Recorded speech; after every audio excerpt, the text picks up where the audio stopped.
C'est l'histoire d'une rencontre à des millions de kilomètres de la Terre. L'histoire d'une collision à quelques 24 000 km à l'heure, soit 6 fois la vitesse d'une balle de fusil, entre un satellite de la NASA et un caillou venu d'un passé très lointain. Il faut quand même imaginer qu'on frappe un petit objet de 150 mètres de diamètre à 10 millions de kilomètres à 6 km par seconde. C'est inimaginable. L'objet, c'est l'astéroïde Dimorphos. Il a été frappé en septembre 2022 par le satellite américain DART. Il sera rejoint à l'automne 2026 par le satellite européen Hera. Hera is a planetary defense mission, so has some core objectives which are related to planetary defense for the characterization of the impact of DART. En 2022, DART a réussi à dévier la trajectoire de Dimorphos. De son côté, Hera va non seulement revenir sur les lieux de l'impact, mais également nous en apprendre plus sur la composition et la densité de cet astéroïde. Currently, we don't know so much about asteroids. So this is the first program for ESA going to see asteroids. Hera, construit en à peine plus de 3 ans, va donc emmener à son bord 2 petits satellites d'observation, les CubeSat, 2 drones télécommandés depuis Hera, du jamais vu à cette distance. Wir können eigentlich von 3 kleinen Satelliten reden, die alle miteinander arbeiten. Des satellites pour sauver notre Terre, mais aussi pour comprendre sa formation. Grâce à ces 2 missions, DART et Hera, à leurs 2 petits cubes et à 2 agences spatiales, la NASA et l'ESA. Ce travail de collaboration entre la NASA et l'ESA ne date pas d'hier. À l'image du spectrophotomètre Atlas construit par la France pour Skylab, le premier laboratoire spatial américain lancé en 1973. Le spectrophotomètre est une sorte d'appareil photo ultra sensible pour observer les étoiles chaudes. Ce sera le seul appareil européen embarqué à bord de Skylab. Un bien joli cadeau de mariage. Depuis, l'ESA s'est offert le Centre européen de recherche et de technologie spatiale de Noordwijk aux Pays-Bas. L'ESTEC, c'est la dernière étape avant tout lancement d'engins de l'ESA dans l'espace.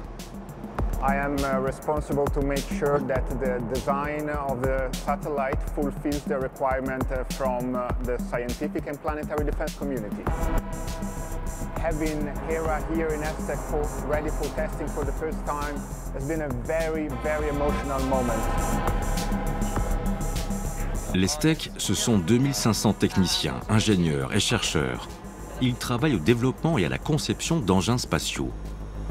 Le site dispose de toutes les installations nécessaires pour vérifier le bon fonctionnement d'Hera et de ses 2 CubeSat avant son départ. The testing starts with the mechanical testing, which simulates the launch environment, and also when we do deployments in space. So all the first the shock acceleration of the spacecraft, and then in space. Radiation is one of these main challenges that we need to make sure that we design our subsystems, we test our subsystems in order to be operative there. Parmi les 12 instruments embarqués par Hera, les 2 CubeSat sont les plus importants et les plus innovants. Mit Hera versuchen wir, ein Raumfahrzeug zu bauen, das nur so groß ist ungefähr wie ein Schreibtisch. Und das erreichen wir darüber, dass wir ganz viele neue Technologien in dem Raumfahrzeug haben, die es ermöglichen, zu dem Asteroiden zu fliegen. 2 satellites miniatures qui vont même atterrir sur l'astéroïde Dimorphos. These are very small spacecraft, similarly to drones, that will go very close to the surface of the asteroid and gather complementary information to Hera. They will have ground-penetrating radars, they will have multispectral imagers. All of this, and as going closer, of course, they will take more risks.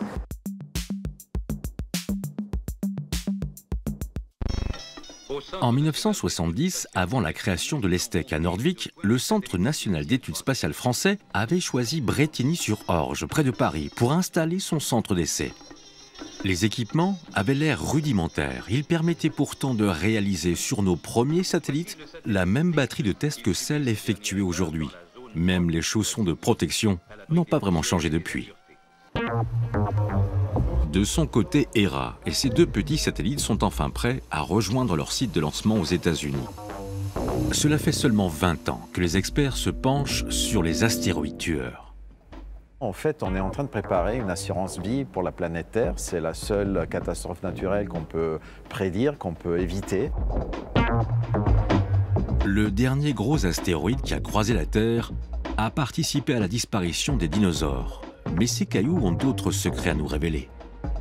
Every time you visit a new asteroid, you find surprises, and it's important to improve our knowledge of the various types of asteroids, because that's a full spectrum that we need to protect us against. On s'est aperçu que les astéroïdes sont les porteurs du message primordial de la formation du système solaire. Donc petit à petit, en 20 ans, il y a cette communauté qui s'est développée, on a commencé à étudier, et en étudiant, on a commencé à comprendre qu'on ne connaissait rien du tout. De vraies planètes miniatures, avec leurs avalanches, leurs cratères, leurs bassins, et enfin leurs roches, vieilles de plusieurs milliards d'années. What I like in Hera is that actually the small CubeSats can go so close to the asteroids that we can see something that we haven't seen before. And that will be amazing. Si les CubeSats d'Hera vont pouvoir réaliser un tel exploit, c'est notamment grâce à la mission russe Lunar 17 et son Lunorod 1, lancé en 1970. Un rover de 756 kg piloté à distance depuis la Terre. Une technologie qui sera peut-être utilisée pour guider un autre satellite vers un futur gros astéroïde et ainsi sauver l'humanité. Si la plupart de ces impacteurs finiront en poussière dans l'atmosphère, ceux qui mesurent environ 10 km de diamètre pourraient dégager autant d'énergie qu'une bombe de 100 000 mégatonnes, soit plus que tout l'arsenal nucléaire mondial. L'unique solution, c'est donc de les faire dévier à des millions de kilomètres de chez nous. We're going to learn whether we can use this type of technology in order to go deeper into space. We know that we can use it in low Earth orbit now for specific applications. And now we're going to learn whether we can extend these missions. Dévier un astéroïde, c'est pas seulement de le frapper. Il faut bien le frapper, il faut le frapper dans la bonne direction, avec la bonne puissance, la bonne énergie, pour obtenir le résultat qu'on s'attend. Donc une fois qu'on a validé les systèmes, on peut les appliquer à une vraie menace. Si les chances de rencontrer un tueur de planètes sont de l'ordre de 1 tous les 100 millions d'années, un astéroïde d'une centaine de mètres de diamètre pourrait rayer de la carte une partie de l'Europe, et cela tous les 1000 ans en moyenne. En cas de détection, il faudrait donc aller vite, très vite. Hera is also a first step into the demonstration of a fast asteroid reconnaissance mission that can be used in the future when we identify a potentially dangerous asteroid and we want to characterize it from close by to really have a full understanding of the danger.